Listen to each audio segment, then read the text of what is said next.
200 இடங்களுக்கு குறையாமல் உறுதியாக வெற்றி பெறும் என்று மோடிக்கு கொத்தடிமையாளர் இருந்தார். அவருக்கு என்ன தகுதி இருக்கு பேசுறதுக்கு? ஜனநாயகத்தையே பாழ்படுத்துகிற விதத்தில் RSS ஏஜெண்டாக தமிழக ஆளுநர் ரவி பதவியேற்ற நாள் முதல் செயல்பட்டு வருகிறார்.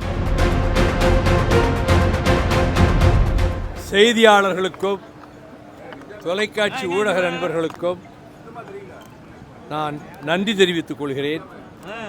இந்த திருமண விழா நடைபெறும் இடத்திற்கு நீங்கள் வந்து என்னை சந்தித்ததற்கு என்னுடைய மகிழ்ச்சியையும் தெரிவித்துக் கொள்கிறேன். இந்தியா கூட்டணி மகத்தான வெற்றி. தமிழ்நாட்டில் மதச்சார்பற்ற முற்போக்கு கூட்டணியாக திராவிட முன்னேற்றக் கழகத்தின் தலைமையில் இருக்கிற கூட்டணி நம்முடைய முதலமைச்சர் கூறியவாறு 200 இடங்களுக்கு குறையாமல் உறுதியாக வெற்றி பெறும் என்று நான் நம்புகிறேன். எடப்பாடி கொத்தடிமையாளர் இருந்தார் முதலமைச்சரா? மோடிக்கு கொத்தடிமையாளர் இருந்தார். அவருக்கு என்ன தகுதி இருக்கு பேசுறதுக்கு?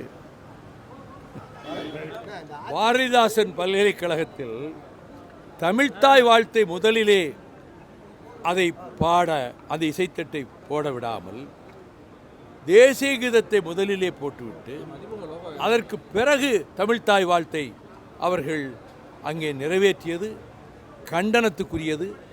தமிழகத்தை ஜனநாயகத்தையே பாழ்படுத்துகிற விதத்தில் RSS ஏஜெண்டாக தமிழக ஆளுநர் ரவி பதவியேற்ற நாள் முதல் செயல்பட்டு வருகிறார். வஞ்சகம் செய்து வருகிறார். அவர் அந்த பதவியிலே நீடிக்க பதவியே கூடாது என்பது எங்கள் கொள்கை.